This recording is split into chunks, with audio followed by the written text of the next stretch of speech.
নমস্কার বন্ধুরা, কেমন আছেন সবাই? গল্প যেখানে সত্যি চ্যানেলের আরো একটি নতুন গল্পে আবারও আপনাদের সকলকে স্বাগত জানাই। আজকে যে গল্পটি বলবো সে গল্পটি বেশ ইন্টারেস্টিং। কেননা একজন চরিত্রাভিনেতার কতগুলো দিক থাকতে পারে সেটাই আপনাদের দুটি পর্বে আমরা তুলে ধরবো আমাদের এই চ্যানেলের মাধ্যমে। পর্দা জুড়ে তেরঙ্গা পতাকা, বুট দিয়ে পতাকা মাড়িয়ে অসহযোগ আন্দোলনে স্বদেশী নেতা অজয়কে ব্রিটিশ অনুরক্ত সামরিক অফিসার মেজর ত্রিবেদী দাঁত চিবিয়ে চিবিয়ে বলছে, দেখেছ, যাও হেঁটে এসো, ওয়াক অন ইট, হেঁটে এসো, যাও। অনড় অজয়, সে নির্বাক, কঠোর দৃষ্টি নিক্ষেপ করে দাঁতে দাঁত চিপে মেজরের দৃঢ় উচ্চারণ, you want, all right, then take it, take it. মারের পর মার, বীভৎস মার। তারপর ঘাড় ধরে মেজর ত্রিবেদী স্বদেশী নেতাকে টেনে হিঁচড়ে নিয়ে গেল পতাকার কাছে। স্বদেশী আন্দোলনকারীদের প্রতি তীব্র ঘৃণা মিশিয়ে মেজর দাঁত কিটমিট করে বলে উঠল, স্পিট অন ইট, আই সে স্পিট। ছবির নাম ৪২। মুক্তি পেয়েছিল আগস্ট ১৯৫১ সালে।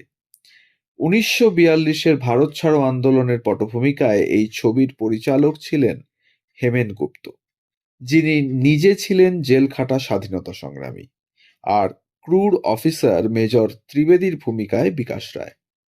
ম্যাটিনি শো শেষ, কলেজের এক দঙ্গল ছেলে সিনেমা হল থেকে বেরিয়ে মারমুখী হয়ে ছুটছে ইন্দ্রপুরী স্টুডিওর দিকে।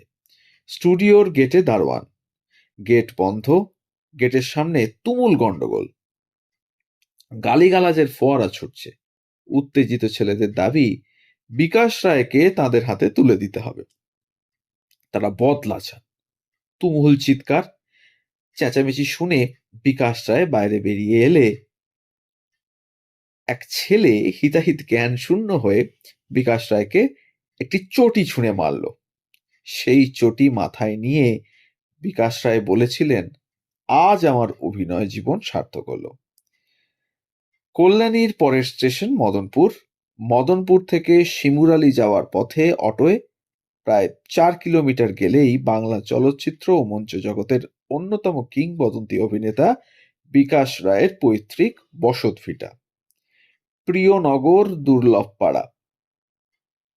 একসময় প্রাচুর্যে ভরপুর বিশালাকার বনেদি বাবু বাড়ি, বাবুয়ানার ঘূর্ণিপাকে এখন নিশ্চিহ্ন প্রায়। অতি অবহেলায় পড়ে থাকা একটি অব্যবহৃত পাতকুয়ো, ইটের ঢিবি আর নীল তৈরির একটি অতি ভারী পাথরের নাদা অতীতের স্মৃতিচিহ্ন হিসেবে উঁকি মারছে। বিকাশ রায় ছিলেন ধনী ও বনেদি পরিবারের সন্তান। পারিবারিক আভিজাত্য যেন চুঁইয়ে পড়ত তার আচার আচরণ এবং অভিনয় তো অবশ্যই। বড় হয়েছিলেন এক মুক্ত পরিবেশে, সেই প্রভাব বজায় ছিল জীবন চর্চায়।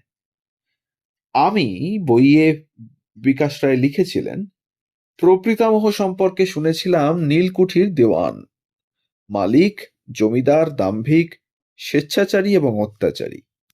পিতামহ সম্পর্কে বিকাশ রায় বলেছেন, তিনি সেই প্রথম যুগের হিন্দু কলেজের ইংরেজি জানা বড়লোক বাপের উড়নচণ্ডী ছেলে ছিলেন। আর বিকাশের জন্ম কলকাতার ভবানীপুরে ১৬ই মে ১৯১৬ সালে। পিতা ছিলেন যুগল কিশোর রায়, আর তিনি ছিলেন কলকাতা চিড়িয়াখানার একজন কর্মচারী। ভারতের বিভিন্ন চিড়িয়াখানায় তার জীবজন্তু সরবরাহেরও ব্যবসা ছিল। যুগল কিশোর বাবুর দুই ছেলে, বড় ছেলে প্রকাশ বিলেতে গিয়ে এক মেমকে বিয়ে করেন এবং বিলেত ফেরত তৈরি ছেলে ১.৫ বছর যক্ষ্মায় ভুগে মারা গেলেন। ছোট ছেলে বিকাশ মাত্র ১০ বছর বয়সে বিকাশ রায় তার মাকে হারান।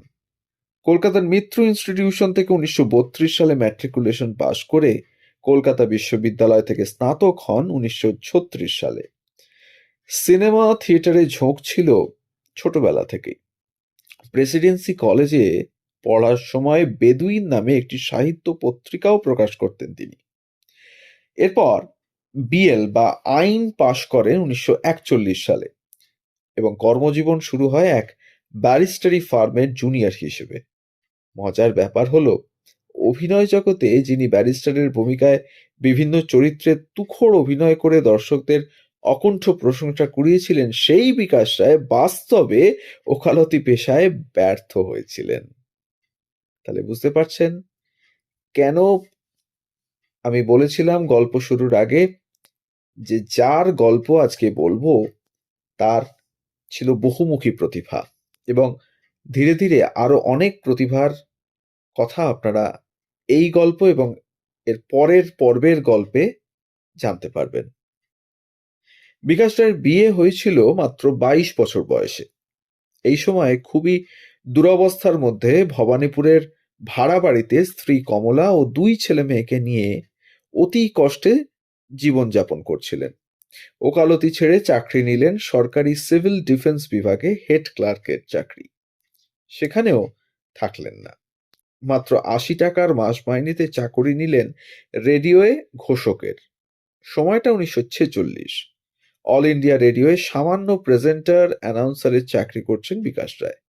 ঊর্ধ্বতন কর্তৃপক্ষের সঙ্গে প্রায়ই মতভেদ লেগে থাকত। এমতাবস্থায় বীরেন্দ্রকৃষ্ণ ভদ্র বিকাশ রায়কে একদিন ডেকে বললেন, তুমি ফিল্মে যোগ দাও বিকাশ, তোমার হবে। আর হঠাৎই সুযোগ এলো সিনেমায় অভিনয় করার। সেই সময় চিত্রনাট্যকার জ্যোতির্ময় রায় বছর 30-এর যুবক বিকাশ রায়কে নিয়ে গেলেন পরিচালক হেমেন গুপ্তর কাছে। 1947 সালের 7ই ফেব্রুয়ারি মুক্তি পেল হেমেন গুপ্তের পরিচালিত ছবি অভিযাত্রী। রাধামোহন ভট্টাচার্য, নির্মলেন্দু লাহিড়ী, কমল মিত্র, শম্ভু মিত্র, বিনতা রায়ের মতো বিখ্যাত শিল্পীদের সঙ্গে বাংলার দর্শক প্রথম পরিচয় পেল অভিনেতা বিকাশ রায়ের। লম্বা, ছিপছিপে, ঋজু কাঠামোর, ভাঙা মুখ, শক্ত চোয়াল, চওড়া কপাল এবং তীক্ষ্ণ নাসা আর গভীর অন্তর্ভেদী দৃষ্টি, যা ছিল অপ্রতিরোধ্য। সেই সঙ্গে একটি আশ্চর্য দুর্লভ কণ্ঠস্বরের জাদুময়তা। ম্যাটিনি আইডল ছিলেন না মোটেই, বরং তার মতো চরিত্রাভিনেতার পাশে বহু ম্যাটিনি আইডলও ম্লান হয়ে গিয়েছিলেন। 1905 সালের বঙ্গভঙ্গ আন্দোলনের পটভূমিকায় হেমেন গুপ্ত পরিচালিত ভুলি নাই 1948-এ ছিল বিকাশ রায়ের দ্বিতীয় ছবি। এই ছবিতে বিশ্বাসঘাতক মহানন্দের চরিত্রে বিকাশ দাপিয়ে অভিনয় করলেন। মনে পড়ে, আত্মজীবনীতে বিকাশ রায় লিখেছেন, সত্যি কথা বলতে কি, ভুলি নাই এর পর আমাকে আর পিছন ফিরে তাকাতে হয়নি। ওই অপ্রতিদ্বন্দ্বী কণ্ঠস্বরে পুষ্ট মার্জিত উচ্চারণ, বিশেষ করে ইংরেজি উচ্চারণের কারণে বিকাশ রায়কে শিক্ষিত মানুষের ভূমিকাতেই মানাতো বেশি। 42 একটি মাইল ফলক, কিন্তু কে ভুলতে পারে আরোগ্য নিকেতন ছবির জীবন মশাইকে, কিংবা উত্তর ফাল্গুনের সেই স্বার্থহীন প্রেমিক মনীষকে? পরে অবশ্য ছদ্মবেশী ছবিতে খামখেয়ালি কিন্তু আদরণীয় ব্যারিস্টার প্রশান্ত ঘোষের ভূমিকায় অন্যরকম বিকাশ রায়ের অসামান্য অভিনয় প্রতিভার চিরন্তর স্বাক্ষর হয়ে থাকবে। 1947 সাল থেকে 1987 সাল পর্যন্ত বিকাশ রায়ের 248টি ছবি মুক্তি পেয়েছে। ভাবা যায়, 4 দশক ধরে তিনি দিয়ে যান অসামান্য কিছু ছবি ও কিছু অবিস্মরণীয় মুহূর্ত, কিছু অবিস্মরণীয় চরিত্র, যা বাঙালির মনে চিরন্তনভাবে গেঁথে থাকবে। তিনি ছিলেন একজন জাত শিল্পী। দাপুটে শরীরী ভাষা ছিল তার অভিনয়ের অনুষঙ্গ। উত্তম কুমারের মতো তারও শেষ ছবি কি জানেন? যেহেতু উত্তম কুমারের কথা বলেছি, নিশ্চয়ই আন্দাজ করতে পেরেছেন তার শেষ ছবি ছিল ওগো বধূ সুন্দরী। অভিনয় করেছিলেন স্নেহময়ী দাদুর ভূমিকায়। মনে করে দেখুন, নায়ক, কমেডিয়ান, খলনায়ক, চরিত্রাভিনেতা কোনটা নন বিকাশ রায়?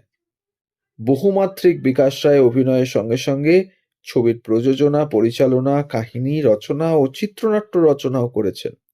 বড় পর্দার টানে প্রযোজনা পরিচালনা করেছেন মরুতীর্থ হিংলাজ, রাজা সাজা, কেরি সাহেবের মুন্সি এবং দেবতার গ্রাসের মতো ছবিতে। তো আজকে এইটুকু ইনফরমেশনই থাক প্রথম পর্বের জন্য। আবারও দ্বিতীয় পর্বে আগামীকাল থাকছে বিকাশ রায়কে নিয়ে আরো অনেক নতুন তথ্য। তাহলে আবারও মনে করিয়ে দিই, যদি আমাদের চ্যানেলে নতুন হন তাহলে অবশ্যই অবশ্যই অবশ্যই আমাদের চ্যানেলটিকে সাবস্ক্রাইব করে একটু পাশে থাকার অনুরোধ রাখলাম। যদি আমাদের ইনফরমেশন ভালো লাগে তাহলে অবশ্যই বেল আইকনটিকে প্রেস করবেন, যাতে পরবর্তী গল্প খুব তাড়াতাড়ি আপনাদের কাছে পৌঁছে যায় তার জন্য। আর ভালো লাগলে একটা লাইক, একটা কমেন্ট আর একটু শেয়ার করবেন আমাদের গল্পগুলো কাছের মানুষদের সাথে, যাতে আমরা অনেক মানুষের কাছে পৌঁছে দিতে পারি আমাদের এই তথ্য। তাহলে সবাই ভালো থাকুন আর সুস্থ থাকুন আর শুনতে থাকুন গল্প যেখানে সত্যি। ধন্যবাদ।